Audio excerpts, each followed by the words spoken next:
नमस्कार दोस्तों, आप सभी का स्वागत है। इस वीडियो में हम बात करने वाले हैं विपक्ष के उपराष्ट्रपति पद के उम्मीदवार बी सुदर्शन रेड्डी के बारे में। उनके जीवन परिचय के बारे में जानेंगे, उनके करियर के बारे में जानेंगे, किन किन पदों पर उन्होंने काम किया ये जानेंगे और जानेंगे कि राष्ट्रपति के चुनाव में किनके जीतने की संभावना ज्यादा है, क्या कहते हैं समीकरण। आइए विस्तार से और एक एक करके टू द पॉइंट जानने का प्रयास करते हैं। कौन है बी सुदर्शन रेड्डी, जिन्हें विपक्ष ने उपराष्ट्रपति पद का उम्मीदवार बनाया है। मतलब कि अब उपराष्ट्रपति पद के लिए दो लोग उम्मीदवार हैं, पक्ष की तरफ से, सरकार की तरफ से, जिनका नाम है सीपी राधाकृष्णन, और विपक्ष की तरफ से जिनका नाम है बी सुदर्शन रेड्डी। अगर हम बात करें बी सुदर्शन रेड्डी चर्चा में क्यों है, तो जैसा कि मैंने आपको बताया, B Sudarshan Reddy Supreme Court के पूर्व न्यायाधीश, ये रिटायर जज हैं सुप्रीम कोर्ट के, और इन्हें विपक्षी इंडिया गठबंधन ने उपराष्ट्रपति पद का क्या बनाया है, उम्मीदवार बनाया है। अब इनका मुकाबला किनसे होना है, एनडीए के उम्मीदवार सीपी राधाकृष्णन से इनका मुकाबला होगा। अब यह मुकाबला राजनीतिक समीकरणों के साथ साथ मूल्यों और विरासत की लड़ाई भी बन गया है। देखिए, भारत में अब जो उपराष्ट्रपति का चुनाव होना है, ये उपराष्ट्रपति का चुनाव है, 17वें नंबर के उपराष्ट्रपति का चुनाव है, 2025 में हो रहा है। एक उम्मीदवार का नाम है सीपी राधाकृष्णन, जिनके पास राजनीतिक अनुभव है और राज्यपाल के रूप में कार्य करने का अनुभव है। इनके बारे में मैंने विस्तार से वीडियो बनाया है, इसी चैनल पर जाके आप देख सकते हैं। और एक तरफ हैं जिनका नाम है बी सुदर्शन रेड्डी, इनके पास न्यायिक अनुभव है, इन्होंने जज के तौर पर काम किया है, और दोनों के पास एक कॉमन अनुभव है, दोनों लोगों ने भारत के सामाजिक कल्याण के लिए बहुत महत्वपूर्ण पदों पर और महत्वपूर्ण समय तक काम किया है। तो ये जो हैं उपराष्ट्रपति चुनाव के दोनों उम्मीदवार हैं, आपके सामने हैं सीपी राधाकृष्णन और बी सुदर्शन रेड्डी। अब हम बात कर लेते हैं बी सुदर्शन रेड्डी के जीवन परिचय के बारे में।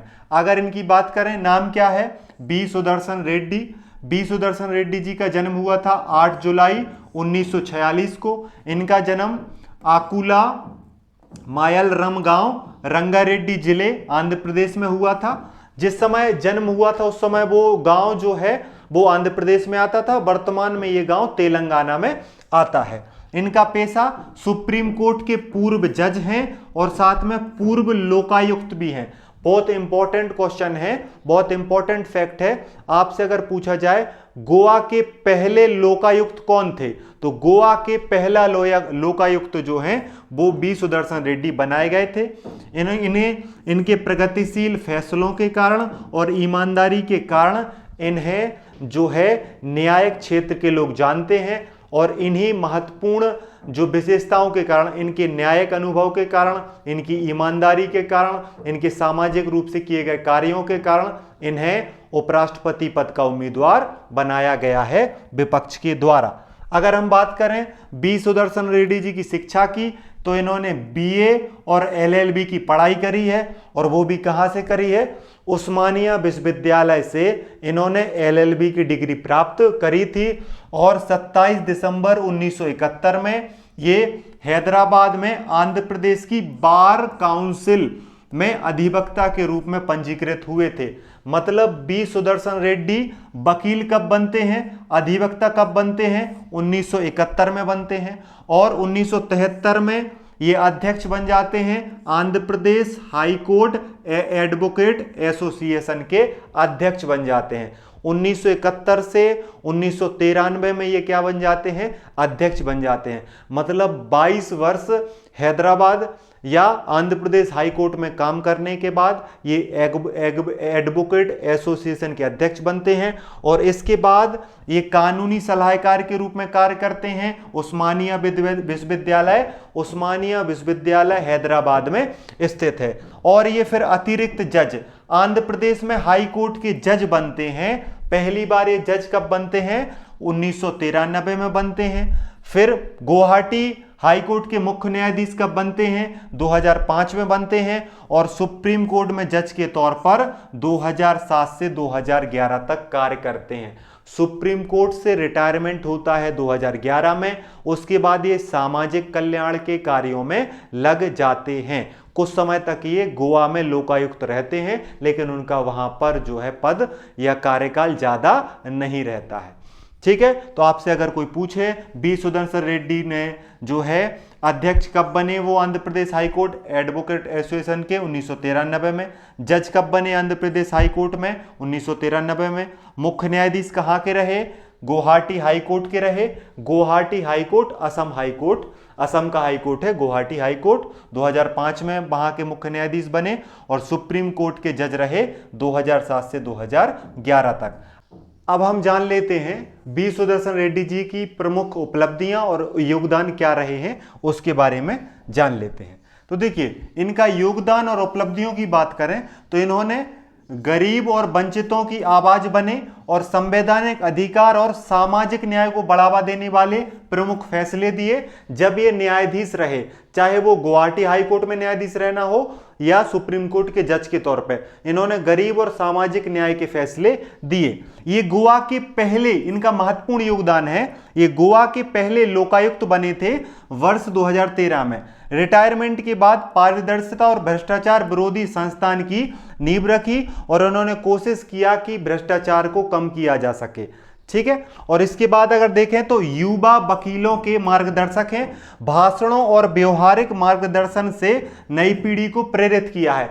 अगर आप न्यायिक क्षेत्र से जुड़े हैं, आप एक वकील हैं और एक जज हैं, तो जरूर आपने बी सुदर्शन रेड्डी जी के बारे में सुना होगा। ये बेहतरीन वक्ता हैं और इनको बहुत सारा नॉलेज है न्यायिक क्षेत्र से जुड़ा, कानून से जुड़ा।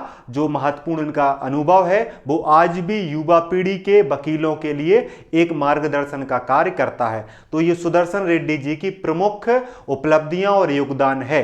इन्हीं कारणों से इन्हें उपराष्ट्रपति पद का उम्मीदवार बनाया गया है। इन्हीं कारणों से इन्हें जो है सामाजिक क्षेत्र के लोग और न्यायिक क्षेत्र के लोग पहचानते भी हैं। अब हम बात कर लेते हैं कि अब ये उपराष्ट्रपति का चुनाव क्या हो गया है। अगर आप अमर उजाला की एक रिपोर्ट को देखें, उन्होंने बताया है कि उपराष्ट्रपति का चुनाव अब दक्षिण दांव वाला हो गया है। एक तरफ तमिलनाडु से संबंधित सीपी राधाकृष्णन है, एक तरफ आंध्र प्रदेश तेलंगाना से संबंधित बी सुदर्शन रेड्डी हैं। दोनों लोग साउथ इंडिया से आते हैं।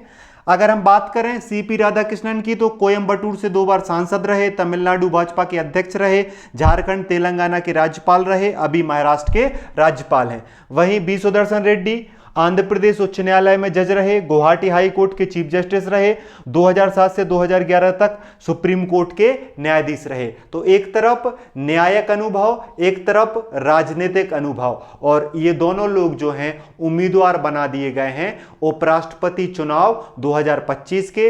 जो भी इनमें से जीतेगा वो बनेंगे भारत के 17वें नंबर के उपराष्ट्रपति। ज्यादा जीतने की संभावना किसकी है? सीपी राधाकृष्णन की। मैं ऐसा क्यों कह रहा हूं? अगर आप देखिए तो यहां पर टोटल 782 वोट हैं, जिनमें से 542 वोट लोकसभा से और 540 वोट जो है वो 542 लोकसभा से, 240 राज्यसभा से हैं। वर्तमान में 6 सीटें खाली हैं, 1 लोकसभा की सीट खाली है और जो है 5 राज्यसभा की सीटें खाली हैं। जीतने के लिए कितनी वोट चाहिए? 392 वोट चाहिए। तो जो इनको समर्थन कर रही है एनडीए, उनके पास जानकारी के अनुसार 423 से लेकर 427 जो सांसद हैं उनका समर्थन प्राप्त है, जबकि इनको समर्थन करने वाले लगभग 355 सांसद हैं। तो अगर देखें तो सीपी राधाकृष्णन जो एनडीए के उम्मीदवार हैं उनके जीतने की संभावना ज्यादा है। लेकिन क्योंकि उपराष्ट्रपति का चुनाव होना अभी बाकी है और इसमें क्रॉस वोटिंग हो जाती है, तो हो सकता है कि जो है बी सुदर्शन रेड्डी भी जीत जाएं। लेकिन जो ऐसा नहीं होगा, क्योंकि सरकार जो है वो सीपी राधाकृष्णन के साथ है, एनडीए के उम्मीदवार के साथ है और इन्हीं की जीतने की संभावना ज्यादा है।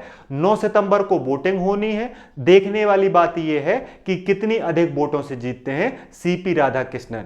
ठीक है, और जो जीतेंगे सीपी राधाकृष्णन तो वो भारत के कौन से नंबर के राष्ट्रपति बन जाएंगे, आप मुझे कमेंट करके बताइए। साथ में आपको कमेंट करके बताना है कि इससे पहले उपराष्ट्रपति जो जगदीप धनखड़ थे, उनसे पहले उपराष्ट्रपति कौन थे। इस वीडियो को देखने के लिए धन्यवाद। पढ़ते रहिए, मुस्कुराते रहिए और अपना ध्यान रखिए। पीडीएफ प्राप्त करने के लिए इस नंबर पर मैसेज कर सकते हैं। जय हिंद, जय भारत।